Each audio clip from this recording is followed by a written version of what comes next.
It's the Indie Review Show! Yay! I'm Corey Kerr. And I'm Joshua Kemble. And this is the Indie Review Show. This is the series where we review the best of indie comics and other media like TV, cartoons, books, and did we mention comics? The idea is that we're pulling back the curtains of our inspirations. Josh and I have been professional illustrators, cartoonists, animators, graphic designers, and we both taught at the college level, and we're getting into the stuff that inspires us. And today, we're getting into the stuff that inspires Gary. Gary, who are you?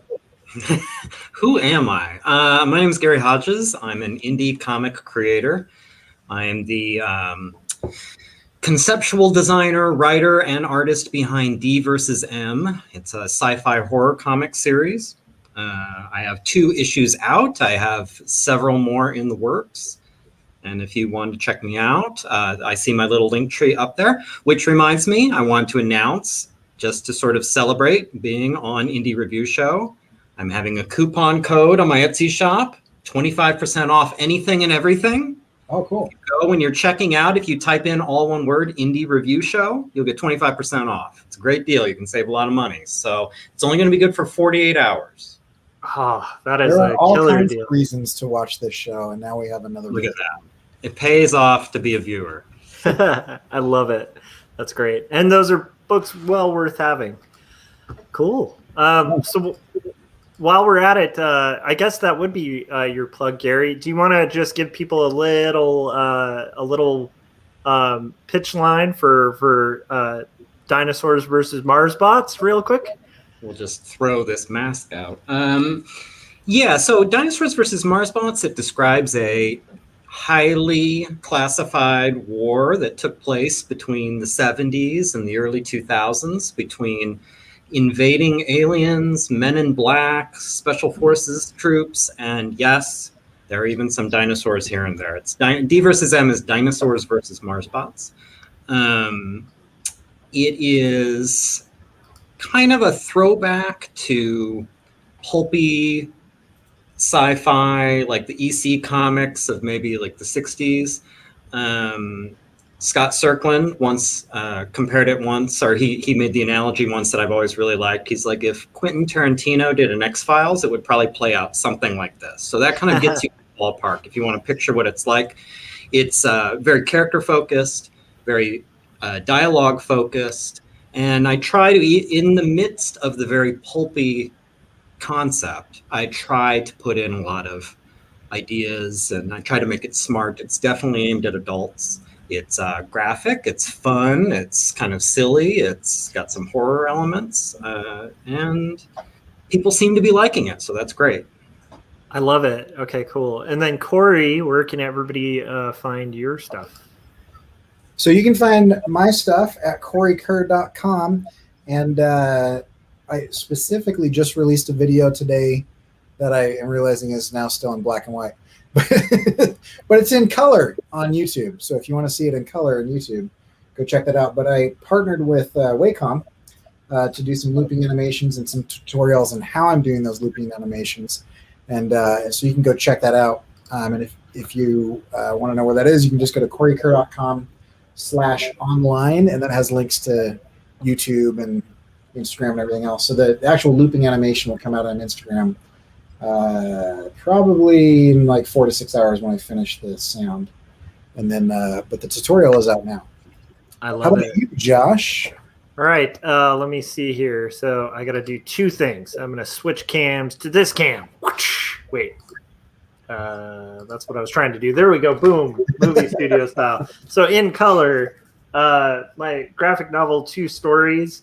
It's a confessional graphic memoir that grapples with questions of faith, mental illness, depravity, and ultimately redemption in a fallen world. It's 122 finely illustrated pages, and it's up on Amazon.com, and you can purchase it at a pretty reduced rate right now, which is pretty awesome. So that'll do it for me. All right, I guess let's get into the book that we're going to review, and let's pull up, I believe Gary's ready, I think. Okay. I think I am ready. Awesome. So I'm going to use this opportunity to do the first of a few disclaimers tonight. One is this camera right here, is actually very tenuously rigged up with some blue masking tape. So we're just gonna really, really hope that it stays there for the duration of this review. That's disclaimer number one. Disclaimer number two is we're talking about a French creator talking about the French experience of World War I, which means I'm gonna have to make my best attempt at a lot of French names. And I have no confidence I'm pronouncing them correctly. So if you're out there and you speak French and you know I'm just making a mess of it, I'm sorry, man. I'm trying. I don't know. I don't know what to tell you. So those are the first two disclaimers. I love it. And I like the first disclaimer because that's a bit like vaudevillian in the sense of one reason to keep watching this is will the camera fall? Like that. That can be like a the tension suspense thing where he was saying suspense is when there's like a bomb under a table and you're just waiting to see if it's going to go off. You know, right? A good rule of storytelling is if you introduce a gun in the first act, it's got to go off in the third act. So, well, see, now if you say it like that, it's almost going to be a disappointment if it doesn't fall. So I don't know. We'll see how it goes. Stay tuned, viewers. Stay tuned. Who knows what could happen? All right. Well, I'm glad you brought in this book. I don't frankly think either Corey or I have heard of it, and that's actually a good thing. That's one of the things we like about doing this show is like the idea of discovering books that we haven't checked out, and it looks pretty incredible already. So I guess let's dive in, right? Yes. Well, you know, I'm really excited to share it. I'm also actually loving this opportunity to share and talk about the creator, whose name is Jacques Tardi. That was my first attempt at some French. He is definitely an important and influential figure in comics, especially in the European scene. I've kind of gotten into him the last few years. And I'm going to go ahead and say, if you love comics, especially comics as an art form, you really owe it to yourself to check this guy out. He really does interesting things. If not this book, one of his other books. And I'm going to give you just a little peek at a couple others just so you can find the Tardi that's right for you. But he's a really interesting guy and he does interesting work. So a little bit about him, just real quick. Jacques Tardi was born in 1946. He's still alive. He's 74 and living in France. He started professionally drawing comics in 1969 at age 23. And one of his first gigs was illustrating short stories written by then unknown Jean Giraud, who later went on to be known as Mobius. So that's another person. If you're not familiar with Mobius, that's another legendary French writer, artist, and cartoonist you should get acquainted with. Yeah. And Mobius names Tardi as an influence. So that says something right there. Huh. So Tardi, you know, he's been working for about a half a century. And as you'd expect, for 50 years of work, he's accumulated quite a pile of work. He's won a bunch of awards, including a few Eisners. I own a few of his career highlights, and I want to give you a couple glimpses of them right now. These are the things he's gotten the most critical and popular praise for. So first of all, right here, he kind of made his name illustrating a series of crime thriller graphic novels that were originally novels written by Jean-Patrick Manchette. So if you're into gritty, noirish, hard-boiled, pulp-type stories full of whiskey and dark, rainy cities and femme fatales and criminal underworlds, you'll be in heaven with these. They're really, really good. If you like Sin City, you'll love his collection of crime graphic novels. That's one thing he's known for, but we're not going to talk about that tonight. Another thing he's known for is The Extraordinary Adventures of Adele Blanc-Sec. There's another swing at the French right there. In 1975, he was trying to come up with a new project and noticed there weren't many female protagonists in comics. And the most popular one aimed at adult readers was Barbarella. People might be familiar with the Jane Fonda kind of B sci-fi movie. Uh-huh. They're sort of like pulpy sci-fi erotica comics. And he thought, like, there's room for more here. Like, there could be something more interesting. There could be something less sexual for a broader adult audience. So he came up with this character, Adele Blanc-Sec. Adele is set in the in Paris of the 1910s and 20s. It is a Gaslamp fantasy series. That's a term I was unfamiliar with. If you're unfamiliar as well, Gaslamp fantasy can kind of be thought of as sort of like steampunk, but take all the weird Victorian technology of steampunk, pull it out and replace it with dark magic and occult stuff. And then you kind of have Gaslamp fantasy. Huh. For like some easy examples, you guys recently did Amazing Screw-On Head.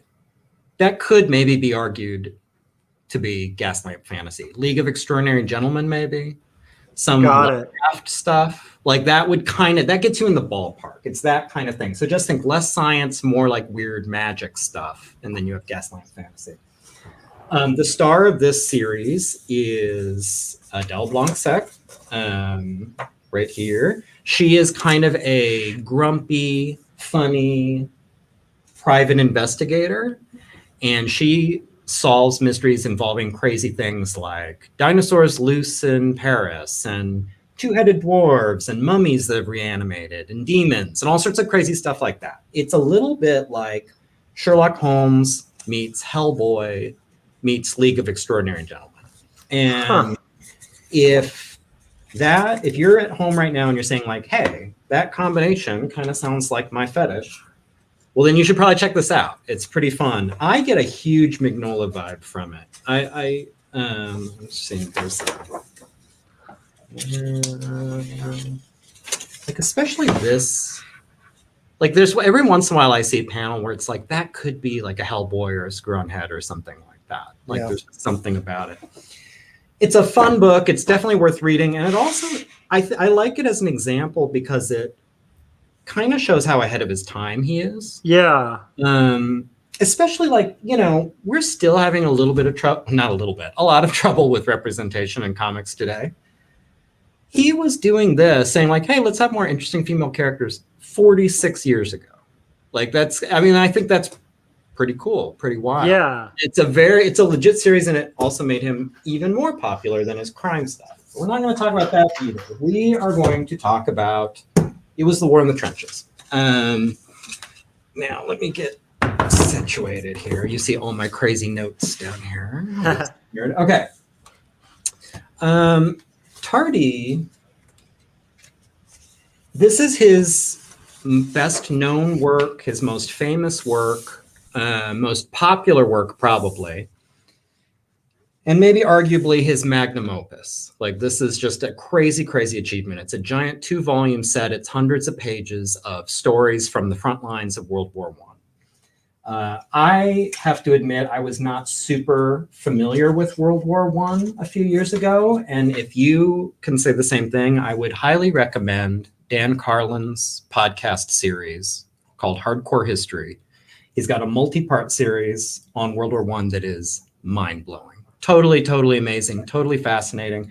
And it's not exaggeration to say almost every modern problem we have in the world today, especially in the West, can sort of be traced back to World War I. And it just is not fully appreciated. But Tardi is obsessed with World War I a little bit because when he was a kid, he had to live with his grandparents for a little while. His grandfather was a veteran of World War I and filled his head with stories of trench warfare.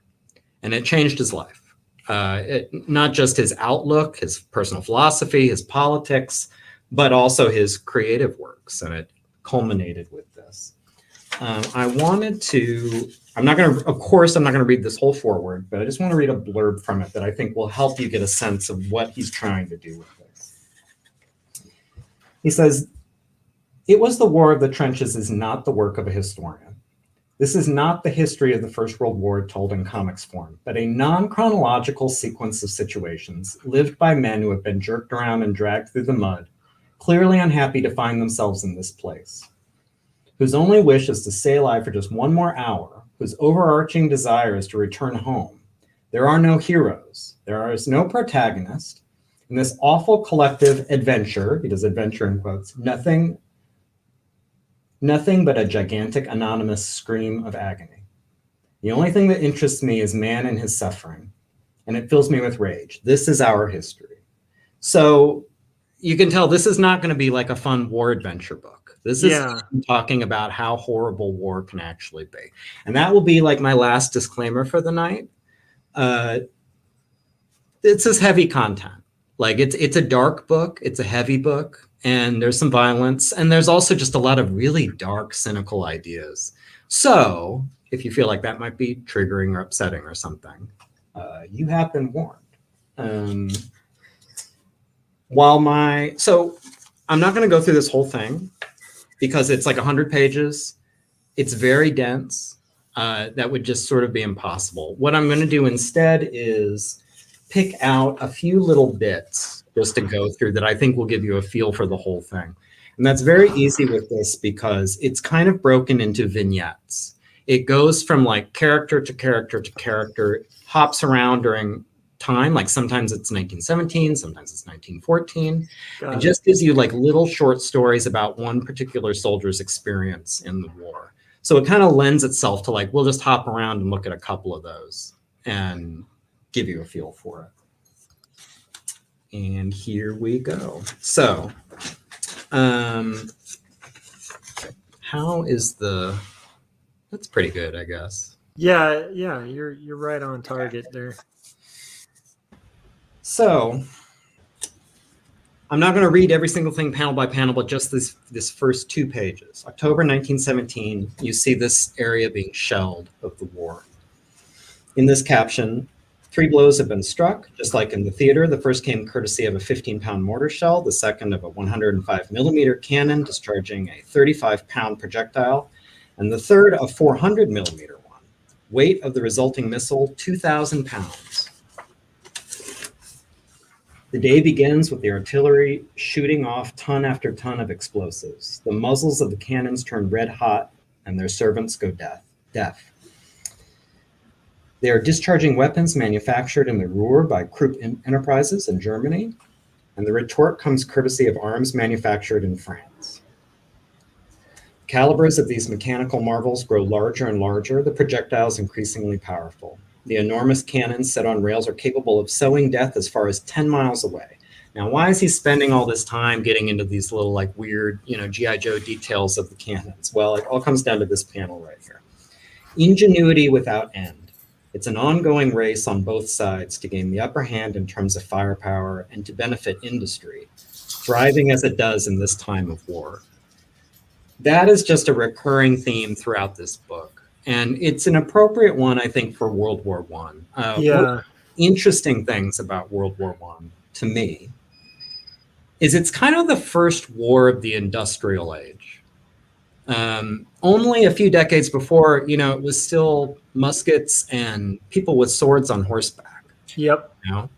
And this was the first time there was assembly lines and industry and factories, and you could really leverage it all towards the purpose of murdering on a scale that just the world had never seen before. And he definitely recognizes that, and you see like him referencing that throughout the book. And I thought that was just an important thing to take some time to talk about. As we go on from here, he does a quick sketch of each side of the trench warfare. You have the French here, you have the Germans here.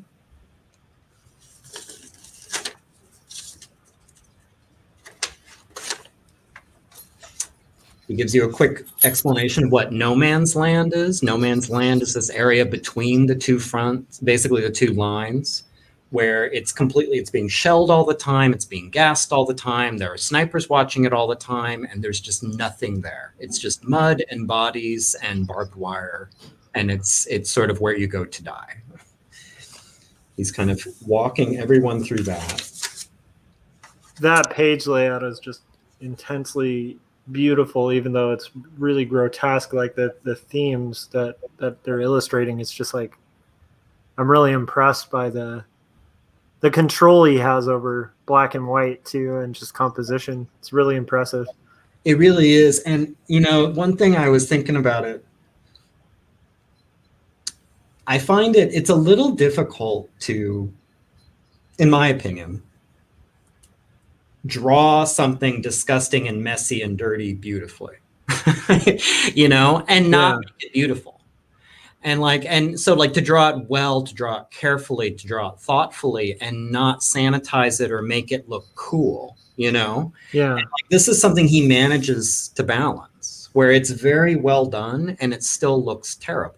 Yeah. If that makes sense. No, it does actually, because it's a fine line. You don't want to look like you're glorifying it when you're trying to depict horror in like a true way, you know? Yes. Yeah, for sure.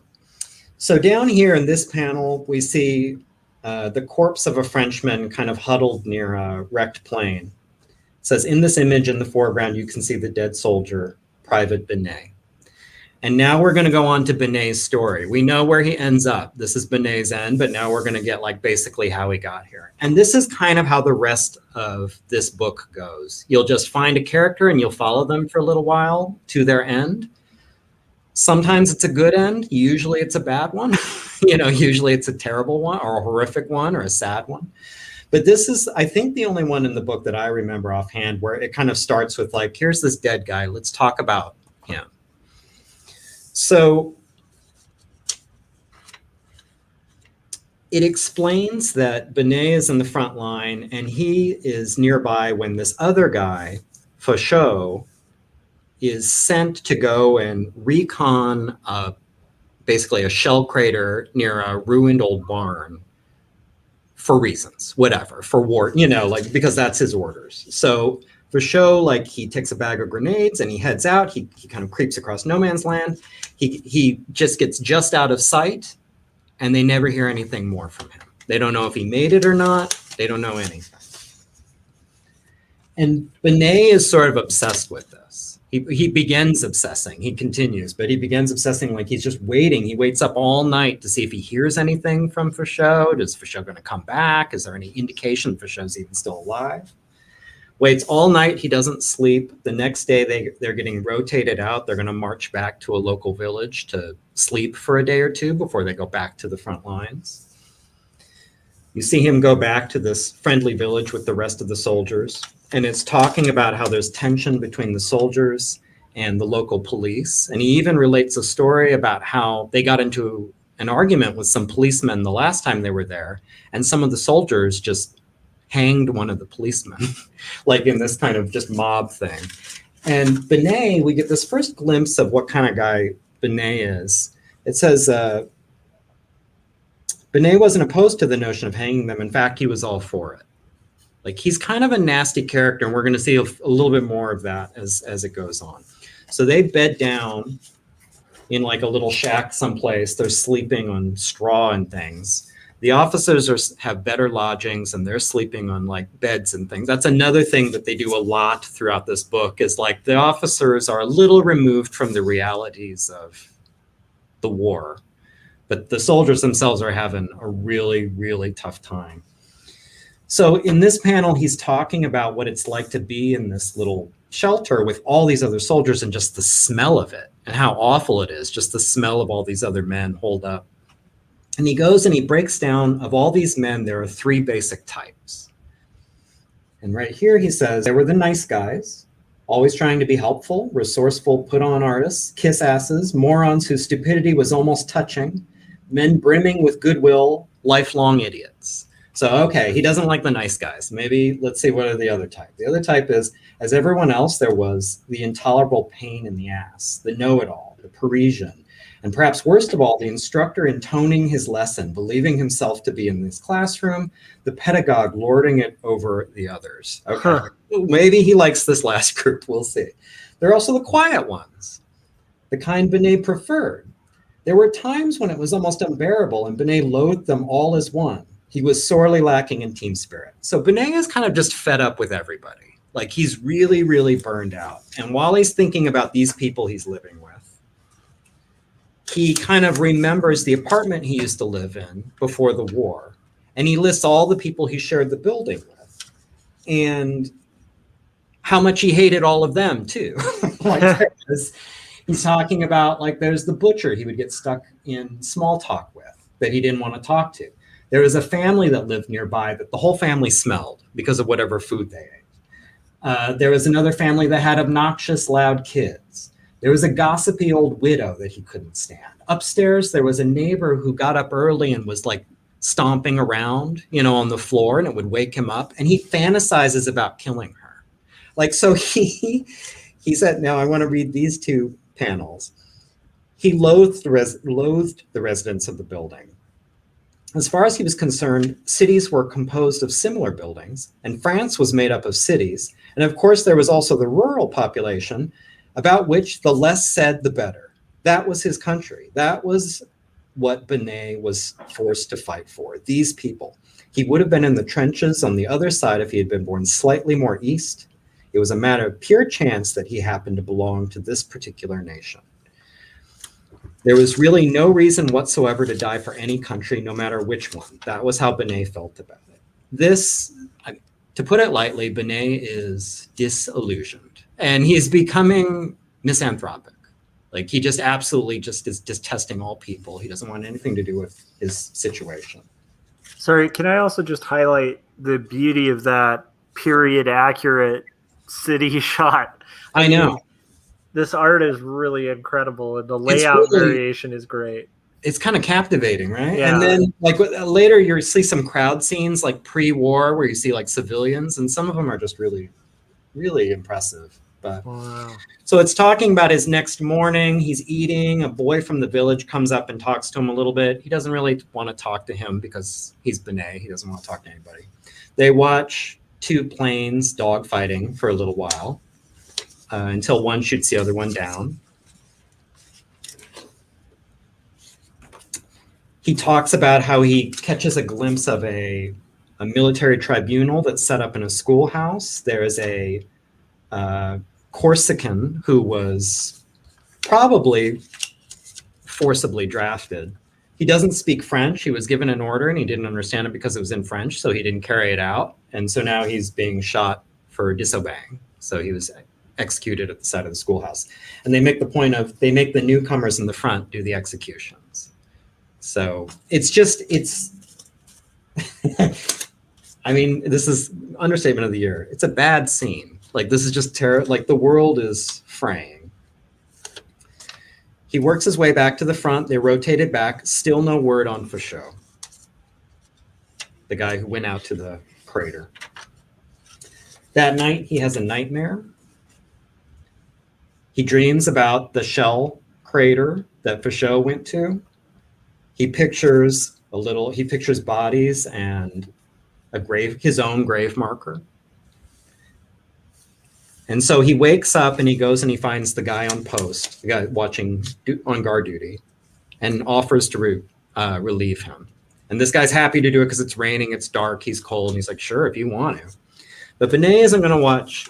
He's not going to watch the post. He's going to go out and see if he can find Fouchot.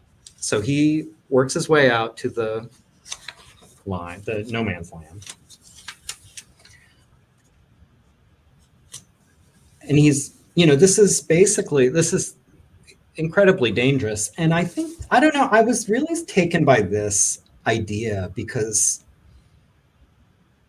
every thought and word out of this guy's mouth so far has been just about humanity is smelly and terrible. Yeah. But there's something still there. There's some little spark where he's like, he's got to know what happened to this guy. He's got to find this guy. He's got to know if he's okay. He's got to go out there. He's risking his own life to go and check on him. So he works his way out. He finds Fouchot's body in the crater. And he also finds a German who's set up with a machine gun, probably the one who killed Fouchot, who fires away at Binet. And I liked the way this is described here. The machine gun was concealed just a few yards away within the ruins. The burst was short. Binet took 5 in the belly. The bullets penetrated his flesh without difficulty, perforating his intestines and his left lung, causing irreparable damage. He felt a sort of tearing sensation, a pain difficult to describe. Words were too weak. His suffering went beyond suffering. so that he almost felt no pain, but he knew it was all over for him now. Huh. So he's bleeding out. He's wondering if he's going to make it till morning. He realizes he's not going to. And in his last moments, his apartment building flashes before his eyes, the same one he remembered living in. And he sees all these people he just detested that lived in the building with him. And he has this vision of them all surrounding him. And you can see they have wreaths that are basically calling him a hero. And he says they all seemed happy. And I thought that was another, like, I feel like you could get sort of lost in just the idea in this, where is Binet a hero? Like, not in the way they're thinking of it. Like, they're talking about, like, oh, he died for his country. He died for us. Like, he was so brave, like all these things. And meanwhile, he's hating them with every ounce of his being. Yeah. But there is something different there. There's something singular. There's something unique, some kind of weird brotherhood that he had with Fouchot, where he had to know what happened to this guy. And he was willing to sacrifice himself to find out, not for them, but to know where Fouchot ended up.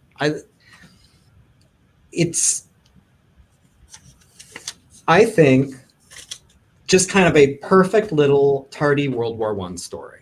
Like, just that little one. Like, you can, there's a bunch of others in this book, but that kind of just shows the weird moral complexity. Yeah. Weird darkness of it. The nightmarishness of war. And, like, the strange but very believable and very textured characters he picks out to tell a story about.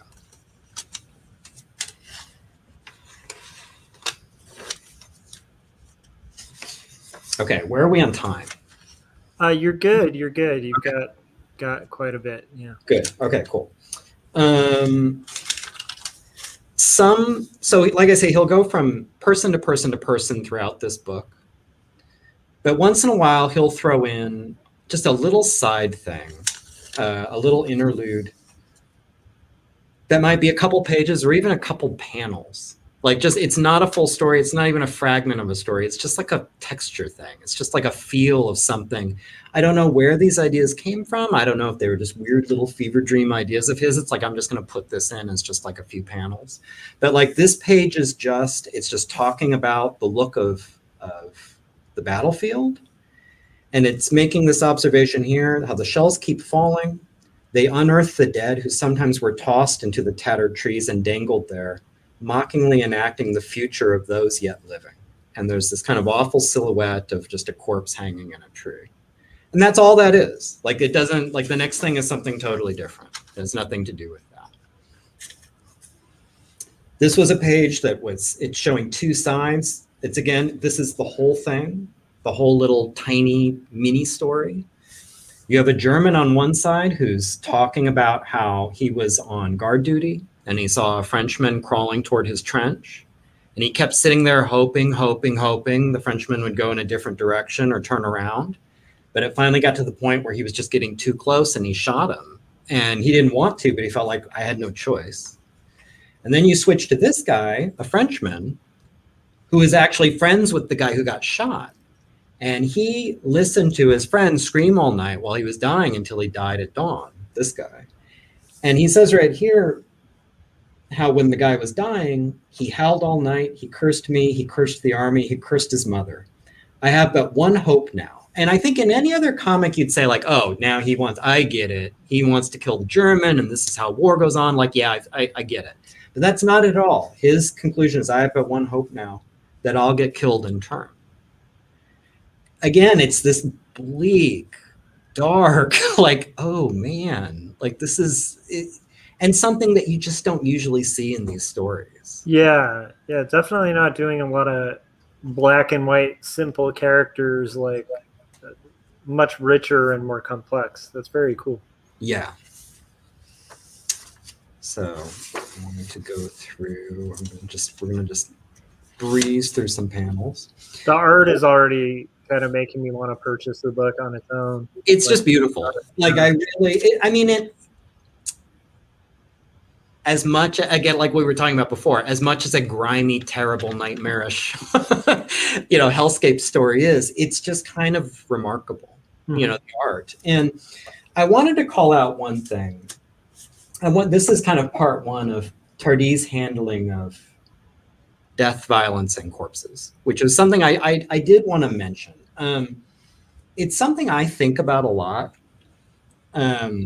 both because of my day job and my comics. My day job, I do visual aids for felony trials. So a lot of times I'll be drawing things like injury diagrams or victims or whatever in crime scenes.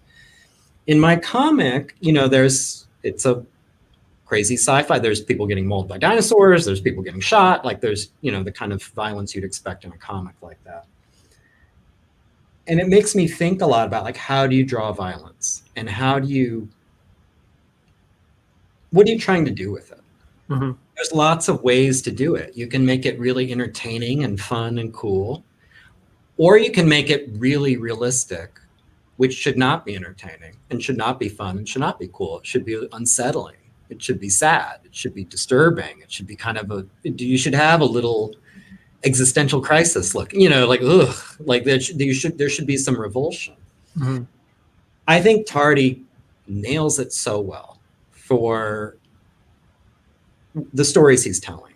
And I also want to call out something that, just like it's very difficult to draw messy, dirty, complicated disarray well without making it look nice, it's hard to draw horrific violence cartoony and not deplete the impact of it, if that makes sense. And I think somehow he manages to do it.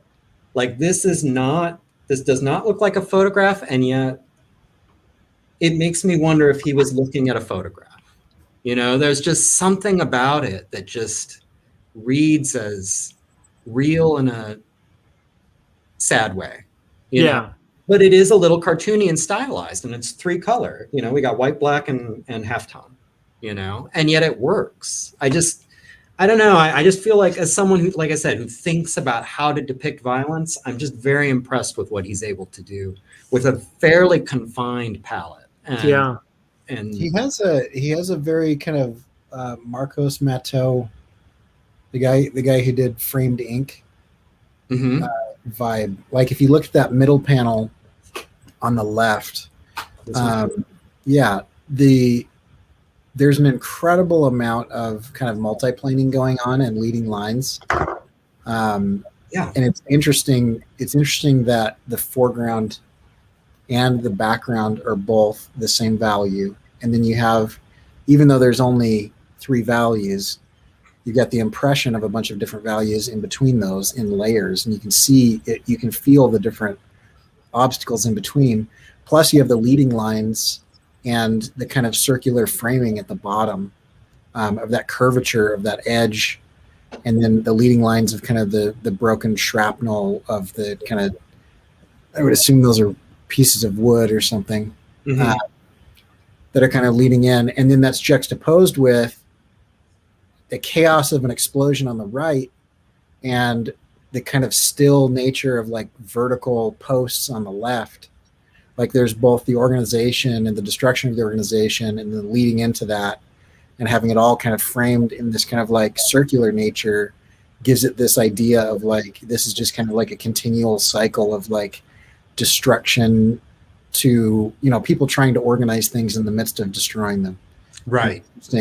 Right. I mean, I think you're nailing it. And it's almost like there are a few, this whole book is just like a crazy achievement, but there are panels throughout where you almost feel like, and again, it feels like hyperbole, but it's almost a masterclass in cartooning. It's a masterclass in storytelling. It's it's just crazy, like what he's able to accomplish just there. It really blew my mind. This was the first of his stuff that I read. Which I'll talk about more later. When I was trying to figure out what do I want my comic series to be, I went out and just read anything that I thought might sort of get me there, And this was the first thing of his I read, and it was quite the platonic ideal to lay out, of wow, like there are some people out there who are not screwing around, they are trying to kill it with every page, with every story, with every word. Yeah, this is kind of the antithesis of the idea that you hear a lot from production artists who say, hey, you got to remember that people are only going to look at this panel for like 10 seconds at the most. Right. Probably more like 2 or 3 seconds. So don't sweat it. Just get the story done. Right. This is the pendulum swing in the opposite direction, where it's like, I want to make them look at it for longer. Well, like, I mean, look at this. Like, Yeah. Like there's no phoned in work in this whole thing. Also, just the amount of research. Like, I've felt this way every time I look at like Jason Lutz Berlin. It's like these historical fiction graphic novels that do such extensive research, where the costuming, the weaponry, like the locations, it's just it's an insane feat to kind of take on. And you're right about this kind of like, I think the angle he goes at very properly kind of represents that war, Right. I mean, he's making all the right choices, I think, for the story he's trying to tell. Yeah. Which, I mean, just as an artist, it's like just this barbed wire. I could get lost in that. It's like God, that panel's just right. Yeah. And here's another, like, exhibit B, like handling violence in the right way for a serious story that's basically a pacifist Bible, like about like, this war thing is insane. Like, you don't want the violence to be cool. You don't want it to be awesome. You don't want teenagers looking at this and saying like, oh, that's badass. Like, you want it to be horrible. And like, that's horrible. That's. So. Oh, wait. Back up like one. There we go. Just that. Speaking of depictions of violence, I mean, just the ink work in that explosion is insane. Yeah. And brilliant. That's just the variety that he has. He's his own inker, right? Yes. Yeah, that's amazing. And then, Josh, look at the progression of those 6 panels. Yeah. The camera slowly lowers, and we slowly get more claustrophobically trapped in between these 2 walls of this chasm. It's just amazing. Yeah, it's stunning. I mean, this is just like a nightmare, Yes. Like, I mean, that is and it's almost like impressionistic, It's like just this. Yeah. But I love that he uses the full range of the tools too, where it's like, yeah. Yeah, fully utilized, It vaguely remembers, I don't know why it reminds me of this, but I remember when I was taking some drawing class in college, the teacher forbade you to, we were doing colored pencils, and he forbade you to have anything more than an 8-color set, because his argument was like, you should be able to do anything you need to do with these 8 colors, like mixing them or whatever you need to do. You don't go buy one of those 128 color sets. You need an 8 color. And like, I feel like I want to almost one up him and say like, whatever you can do with these 8 colors, you can do with 3. Yeah. Like, I'll do you one better. Like, how about 3 colors? Yeah. That's awesome. So I wanted to try and get. How are we on time? In terms of. You've got a couple minutes, and then we'll kind of wrap and talk about what. Okay. What you're specifically using your. Let's see here. I'm going to do one more little story. Let's see here. Boy, this is a tough call. I think this one's shorter, so I'll do this one since we're close on time. Okay, so this is a little story about, I'm not sure how you'd pronounce his name. It's French, H-U-E-T. I'm assuming it's Hui, but it could be Huit. I have no idea. But in any case, I'm sorry, did you know? Did you? No. Okay. Well, in any case, he was shot and killed, and he's stuck on the his corpse is stuck on the barbed wire just outside the trench. A week later, it's become a problem because the other soldiers, not only can they see him, he's right there, but they're starting to smell him. And it's becoming a problem for morale. And the captain orders his sergeant, like, someone needs to go out there into this dangerous area and get that body off the barbed wire and bury him because it's bad for morale. Now, just that setup alone, I thought, well, there's a book club discussion right in there where, like, even though they're saying, like, this is dangerous, there are snipers out there, the sniper that probably killed that guy is still out there. Like, it's kind of a suicide mission to go out and try and get his body. But in the thinking of this captain, soldiers die in war. That's the name of the game. But if we lose morale, nobody's going to want to fight. And that's a problem. So, like, killing a few people, whatever. But like, everyone's saying, like, this is like hellacious out here. I'm going home. Like, that's a real problem. So we need to get that body. We need to take chances to get that body, even if it's going to mean some people dying. So this sergeant, he's expressing again and again, he's like, this is a bad, bad, bad idea. The captain relents a little bit. He's like, all right, you don't have to go. We're going to send Ackerman. The reason we're going to send Ackerman is he's Jewish, which is just another kind of, oh, well, that's delightful. Like, that's great. So they send the Jewish guy out to do it because he's slightly more expendable than the rest. He creeps out there with his cutters to get through the barbed wire. This is another, I think, just a beautiful drawing of a terrible thing. Right when he gets to where the body is, the sniper that was indeed sitting out there kills him, shoots him dead. And that's the story of Ackerman, who went to try and get that body. And now we're moving on to something else. From what I understand, none of these are supposed to be nonfiction, but so many of them have, I just have to believe this must be lightly remixed. Yeah, or like, researched at least to the extent. Yeah, or heavily, right, because like there's just a feel to them. And these little details where it's like, I don't know, man, that sounds like maybe that's one of your grandpa's stories kind of tweaked, like this just, or he's just like the most remarkable fiction writer out there. Either way, it's a great achievement, but I don't know. It's just really amazing.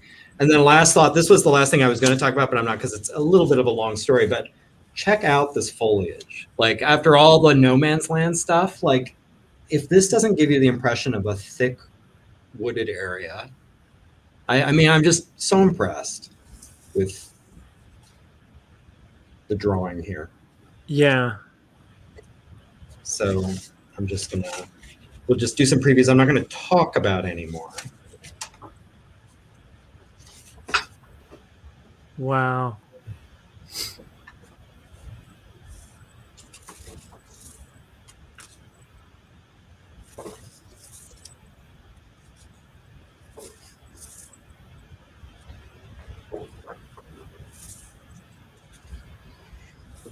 It's quite an achievement, this book. I mean, yeah. And I want to point out, if you pick this up and you're sort of interested and you feel like, well, I saw some of it, I get the idea. He never repeats himself. Every one of these little stories is just a little something different. It makes you think something a little different, makes you feel something a little different. I mean, and it's crazy that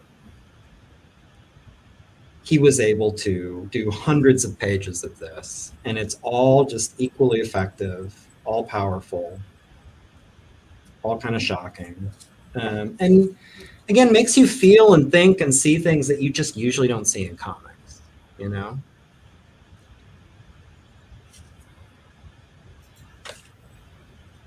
Wow, that's stunning.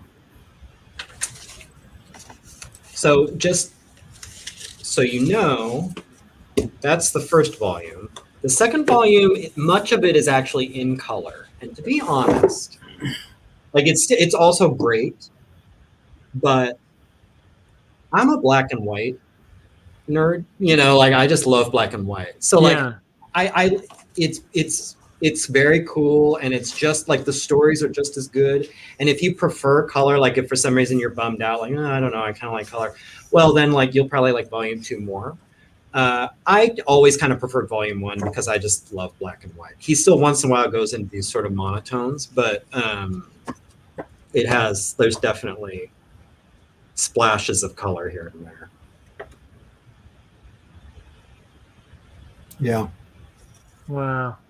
It's an interesting thing. I've noticed that most artists prefer black and white to color, and most consumers prefer color. Yeah. I'm sure there's a master's thesis in there somewhere. I think, I have no idea if this is the theory it's not maybe the hill I would die on, but my gut is that artists appreciate the craftsmanship of ink, of like line work and stuff like that. So like, I think in my opinion, speaking for myself here, color sometimes muddles that and conceals it a little bit, so like if you're really into line work and line quality and shadow and black and white, then like color is kind of like, I always, if I can buy an artist edition that's just the inks with no color, that's what yeah. Wow, that's stunning. That's amazing. Unfortunately, it is time to balance the books. We should balance the books. So let me. I want to keep looking at this. I don't really want to, but the Indie Review Show is brought to you by Audible, and you can get a free audiobook and support the show by going to audibletrial.com/IRS. I believe we have a link somewhere here. But this week I'm recommending the Master and Commander, or the Aubrey Matern series. There's a movie, Master and Commander. It did okay, and it was a good depiction of the book. But it's actually there are dozens of these books. They go for I think there's 22 maybe, and they're incredibly well done. There's 21 of these books, and it's a really interesting juxtaposition of life at sea as a soldier and as a Navy officer, and life at home as kind of a British gentry during the time of the Napoleonic Wars. It's incredibly well researched, and it's an interesting look into those types of things. But there's actually a really good book that was done that I've used as reference a number of times. That is just like a history book of Jack Aubrey's world, and so it's called Patrick O'Brien's Navy, and the novels are written so well that they're actually there's history books that are written about the fictional novels, showing how accurate that they are. Really well done, really entertaining, and you can get that book or any other book that you'd like for free by getting a free trial. And also any of the other books that we have done on this show, or this book that we're recommending. If you go to the irsagency.com, you can see that there are links to each one of the books. There are also past shows that show up here as well. And it's a really easy way to support the show. And before you purchase anything on Amazon, you can click on one of those links, and we get a little kickback, and it doesn't raise the price for you. All right, back to the show. Get off the bus here. I love it. So Gary, that was quite the incredible book, and I'm excited about kind of checking out more of Tardi's work, because just holy moly, like it's just it's pretty incredible. And what's cool is I'm glad you showed the other examples of his books, because it seems like stylistically he'll kind of shift based on the story, and that he's tackled multiple different subject matters and genres, which I think is great. So I just can't wait to dip into that. Yeah, he's super versatile. So so Josh, let me ask, what are you going to steal based on what you've seen today? Oh my goodness. Like I definitely think that book is an encouragement for me to keep staying the course with my books and like in taking the time that I think is necessary to ensure that they're lasting rather than just like a quick one-off where every panel's just rushed, but it tells an okay story. I do like the idea of that. I also am really inspired just by the control of composition and especially black and white that he has, like where, and the range of textures as well. But I'm also inspired by the subject matter. I've constantly been fascinated with doing historical fiction, and I'm doing a pitch right now that is a historical fiction project. And it's neat to see when historical fiction is just nailed so accurately. Like just when you were thumbing through that, it's like we didn't even mention the tanks. Yes, but it's just like the beautiful drawing and research that he did of the areas and of authentic things to that time. And even if he didn't research it, I'm 100% sure he did. But even had he not, he's at least convincing enough to where he'd fool you to think he had, right? Right. And what's funny is in the introduction, he does take some time to say, like, look, I'm not being crazy about this. Is not a historical work. I'm not being like obsessive about all the details. But then you read it and you're like, I think you protest too much. Yeah. Because, like, I'm looking at this and like I don't believe that you didn't do a lot of research. Like this is, like you said, you at least did enough to totally convince me. Like, I mean, I believe that's what a rifle looked like then. I believe that's what the tanks looked like. You know? Yeah. Yeah, I mean, it's going to be one of those things like in Mad Men where a lot of the fans were like, that model of typewriter didn't come out until 6 months after this episode aired, you know, or whatever. And it's like, I'm sure there's some stuff like that. But, I mean, the point of storytelling is not that. In my opinion, the point of storytelling is very much to get you to empathize with the characters and escape into a different world and possibly learn something, you know, about how you should live your life. And in those aspects, I mean, he nails this. And then it's probably just an added benefit, you know, to that it seems extremely accurate. Yeah. Well, and I'm sorry, Josh, did you have more things you wanted to, like, in terms of? No, that's pretty much it. I want to hear yours. So mine, I know, this is the point where it's like, what would you steal? What's inspiring? As I alluded when I was talking about it, this is a little bit of, I'm flipping the script a little bit, because when I was sitting and thinking like, okay, I want to finally do my comic series, well, you know, what is it going to be like? And I had just basically blank canvas. I didn't know what I wanted it to look like. I didn't really know what kind of tone I wanted. I had some ideas, but I wasn't settled on anything. So I just started voraciously reading things. And I started just looking like, what's a great war comic? What's a great sci-fi, you know, whatever. And just like buying stuff up and reading it. And that's how I came across this. The thing that I really loved, and I can't say I stole it, but I had an idea for it, and this was like the proof of concept to show that, yeah, you can do this, and it can work, is this, what I've shorthanded in my notes as working in mosaic. Any one of these individual stories isn't really the story, quote unquote. Like, he does these little vignettes, these little, like, we're going to talk about this character now. Now we're going to meet this person. Now we're going to show you this guy over here. And any individual piece, there might be ideas in there, but they're kind of just like, you know, it might be a fascinating little chip of colored glass that works into a bigger picture, this mosaic he's building of what was World War I.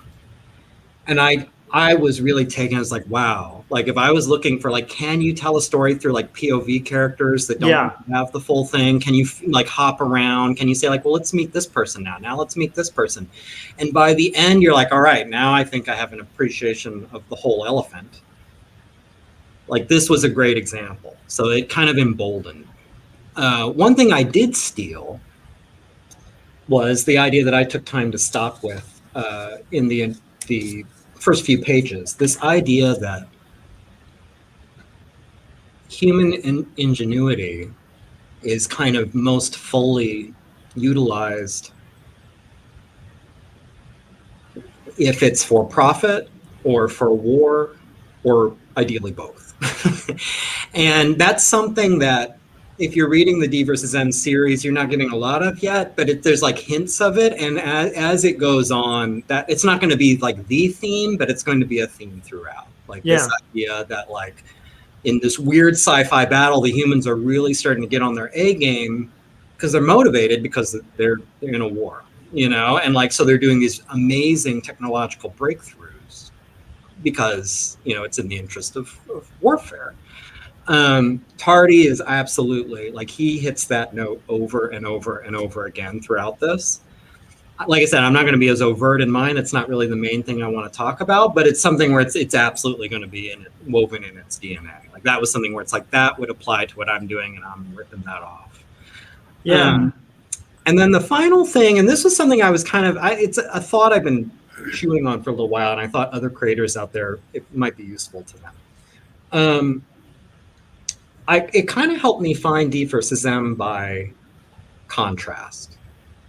And what I mean is, this book, it's very much Tardi telling stories about the darkest, saddest, most pitiful, most cruel, most like hell on earth, black end of the gradient, you know? And I knew that I wanted to tell stories more about the gray. Like I knew I wanted to tell more, not just about this hell on earth like nightmare. I wanted to, like, I felt very strongly that most of life is lived in the gray, and there aren't clear heroes, and there aren't clear villains, and there aren't obvious choices, and you're confronted with gray situations, and you have gray reactions.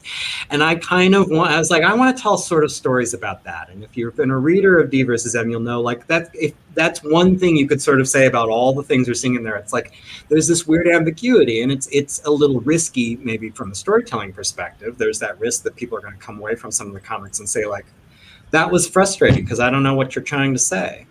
And I don't know like who's good and who's bad and who is the hero and who is the villain. And that's sort of the point. You know, it's like I wanted to put you in that kind of weird, uncomfortable place. Yeah. 100%. Tardi helped me visualize like, okay, I don't want to do what he's doing. I want to do just a little to the left of that. And that brings me to the point that I've been chewing on. Sometimes you'll hear, in my experience, younger artists say things like, I don't want too much formal instruction, or I don't want to read too much, or I don't want to see too much other people's work because it's going to infect my ideas. It's going to, it's going to muddy my waters. Like I have a vision and I can't let outside, forces mess with it. In my opinion, that's a position of a very inexperienced person. Yeah. To put it kindly. In my experience, it's the exact opposite. The more you expose yourself to, I think the better sense you get of what's out there, what stories are being told, what's being said, and you start to notice what stories aren't being told, what's not being said. And that might be the space where you can be a creative. So that was just my last thought of like how Tardi kind of affected D versus M. It was sort of like, I love what he's doing here. He's a genius. I could never hope to do something this great. But I kind of have like now a clear picture of what I want to do by looking at his, which is not like his, I love it. I also think that's a really great example. And I think a lot of people who are writing fiction should remember that actually, weirdly enough, like people who are writing nonfiction should consume the hell out of more fiction. Yeah. And people who are writing fiction should really pay attention to things like this Tardi book. A case in point would be like your own influence in your work, right? Like where you're writing fiction. Some of it that's, it's kind of, it's very fun read. It's you're right. Like there's an ambiguity on like who the villains are, who the heroes are. It's a very realistic take on a very crazy, far out premise. And it's still fun to read. And it's not like, I don't tend to close it and go like, oh man, I'm questioning my existence. I do have moments that are kind of profound reading those, but it's like, it's still fiction and fun, Right.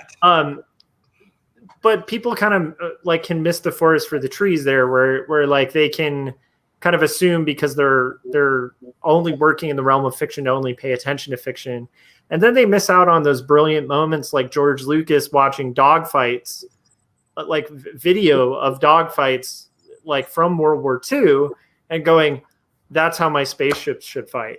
Right. And literally that was one of the, well, I shouldn't misuse literally, but that was one of the biggest reasons Star Wars was so believable when you had these planes flying in outer space, spaceships like fighting each other and having dogfights. It's because they moved like planes move in battle. Right. And How so do it's I like, make it relatable? yeah. I make it relatable by kind of referencing something that I know you've either done or you've seen, or, you know, like Yeah. that. So Corey, is he frozen? I'm getting like a Big Brother is watching vibe from the middle panel here. Is he still with us? It does look like Corey has frozen. I'm still with you, but my camera is frozen and my laptop is about to die. So it's so intense, Corey. It's so. Are you speaking with your thoughts now, Corey? He's mentally. It's amazing. It's actually not even being broadcast on YouTube. I'm just speaking into the minds of all of the viewers right now. Wow. I love it. I feel lucky to have witnessed this. So Corey, I'm going to switch really fast. So 1 second. Okay, awesome. Because I was curious what Corey was gonna pull away from it. So yes. Let's see here. There we go. I think maybe, possibly. Can you hear me? We can't now? see you, but we can hear you. Okay, hold on. Oh, I'm getting no. There's a crazy echo. Corey just got sucked. Was that in my head? Was it? Did everybody hear that, or was that the? No, Gary, I heard the weird echoes and stuff. Oh, okay. What's happening is you see Gary Hodges is writing a comic that there's a certain group of people that don't want it out there, and so weird experiences like Corey disappearing. Yeah, tend to happen when Gary's doing interviews. It could be what's going on. They might have just they aimed wrong. They were trying to knock me out, and then. Yeah. Sorry, Corey. I don't know. Let's see. Oh, wait. Oh, maybe. And how's that? Well, we hear you. Okay, there we go. Yeah. I don't see you. Long story short, we'll just go. Something I talked about a couple weeks ago is still being a problem. So I have to use my laptop, and while I'm using my laptop, I can't power it. And so apparently I have about an hour and 9 minutes of power if I'm live streaming while running OBS virtual camera. Mm-hmm. Anyway, but I've switched computers now. I just don't have a camera anymore. All right.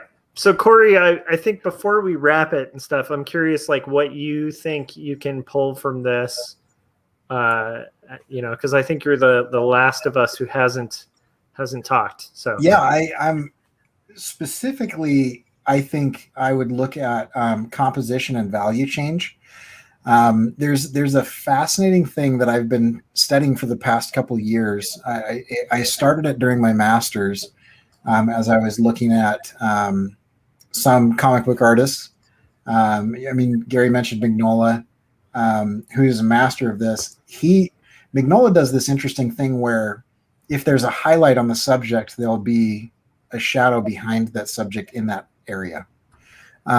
Almost never does something of Mignola's fade into the shadows, even though it always feels like that. It's always defined that way. Whereas Tardi was interesting in just what little I saw. He's defining the edges of things with rim light. Mm-hmm. And so a lot of what I would steal from that is you can imply, with the implication of an edge, an entire plane, kind of in the depth of what you're doing. Then the other thing, and the reason that I brought up Marcos and framed ink is that there is a lot of storytelling going on in the compositions. Yeah. And I just love people who are very intentional about that, but not obvious, because that's like, I wonder if there's any filmmaking in this, in Tardi's background at all, because really good cinema, doesn't isn't really obvious. You know, they don't have to say the joke. They don't have to explain why the composition is the way it is. You kind of feel it. And that's what I was getting from a lot of these panels, and a lot of the sequential nature of the panels. Instead of just having the panel stand alone, you could feel almost like a storyboard, the walls closing in, you know, or the juxtaposition between the stillness and the action. And so, and all of that, the reason that I love ink and shy away from colors in most cases is I love the simplicity of boiling that down to like its essential element. And so I think that's what I would steal is just a deep dive study into like mood creation and how he's deciding, you know, what people will feel and when based on just placement of black and white. All right, cool. Squatchy was asking, saying, shouldn't you be working? Always working, Squatch. I'm always working. I'm always, even when I'm not working, I'm thinking about it. It's all things are happening. I love it. He's just put angling for Dinosaurs versus Mars box. Yeah, I'm currently writing the scripts for the next 2. So yeah, don't worry, Squatch. I love it. All right, well, I am really just blown away by that book. It actually left me slightly speechless at the end, which I'm really impressed by. So I am definitely going to have to pick those up. I think you did a good job of presenting it, Gary, and lessening my pocketbook once again, as this show aims to do. That's all I was trying to do here. It's kind of payback for all the books you guys have made me buy. So I think if I make you buy, and let me tell you, honestly, it's so worth it. It's so great, and it's fascinating. It's also very, like, you read it in bits. I would never want to sit and try and read it beginning to end. I mean, you'd be jumping off a bridge. Like, it's too much. But like little bits and pieces, it's great. Yeah, I was actually going to mention that if I'm going to read it, but I would probably read it in the middle of the summer to make sure that I've got lots of sunshine and by a pool, maybe. Yeah, right. Something that afterwards I can look around and go, oh, okay, there is beauty in the world still.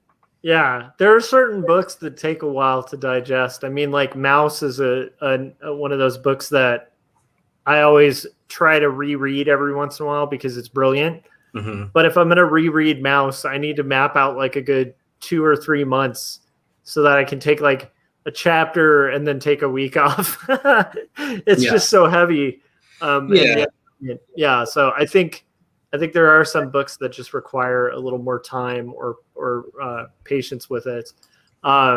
So let's do this. We're gonna have an after party, and are we doing that on your channel this time, Josh? I believe so. Yes. Okay. So if you want to continue hanging out with the 3 of us, Gary, you're welcome to bail at any point in time, but we'd love to have you as long as you're out for a little bit. That sounds cool.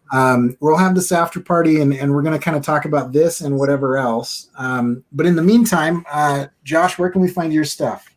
Okay, you can find my stuff at joshuakemble.com. You can also find 2 stories, my graphic novel about faith and mental illness, at amazon.com at a very discounted rate. So I would recommend picking it up.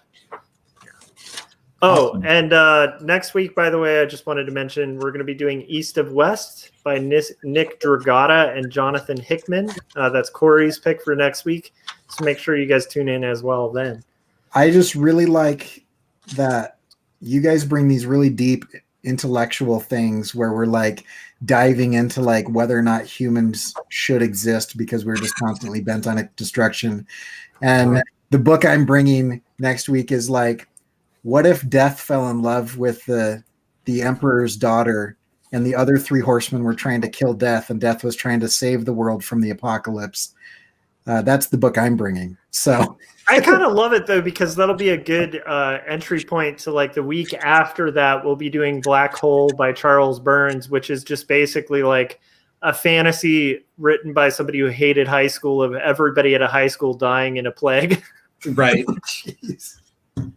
No, it's good. You need those spacers. You know? You need, Yeah. So anyway, Corey, where can Well, Gary, where can everybody find your work? The easiest place to find me is on Instagram. It's Dinosaurs versus Marsbots, Dinosaurs vs Marsbots. That has the links to everything else. My shop, if you want to go directly to using that coupon code, which, by the way, what was that again? Indie Review Show, all is one word, 25% off everything for 48 hours. My Etsy shop is Dinosaurs versus Marsbots. There's also my YouTube channel. I talk a lot about making comics. There's all sorts of videos to watch about every step of the way. That's just under my name, Gary Hodges. I love it. And those links are in the description of this video as well. Sweet. I want you to do one thing and one thing only. I want you to go watch this video because it's my first big sponsorship with a very recognizable name. So Wacom and I are doing a partnership where I am going to make 3 animations and some behind the scenes videos. And this is the first one of those. And even if you just turn it on and let it run, I'd love to kind of drive the numbers up authentically and tell the YouTube algorithm that it's worth something. And if you actually want to learn how I did this animation, I go into depth on how to do some frame by frame traditional animation with a plugin that links Photoshop and After Effects together. So go check that out, and you can find that at coreykerr.com/online, or just your YouTube channel and whatnot. Okay, so we are gonna head over to head over to the after party here and take this down. And so we'd love you to come with us. So go get it on Joshua Kemball's channel. If you haven't already, subscribe, hit the bell, tell your friends, write it on your forehead backwards so that you see it in the mirror when you brush your teeth. irsagency.com. We're going to do this every Monday night. And we've got lots of past episodes if you missed them. So go check those out as well. Sorry, Corey, I have to point out, if you write IRS backwards, that's SRIs, which are antidepressants. So, Hey, there we go. All right. If you're writing it on your forehead, I mean, maybe you shouldn't rule those out. I don't know. Yeah. Whatever works. I'll take however the viewers would like to show up. Okay, I'm going to let you close the show now. Sorry, Corey. Sure? All right, so we're going to continue this party over at Joshua Kemball's YouTube channel. So jump over there with us. We will be up in about 5 to 10 minutes. And thanks for having.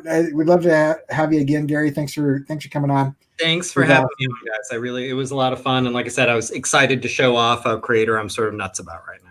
Awesome. Yeah, absolutely.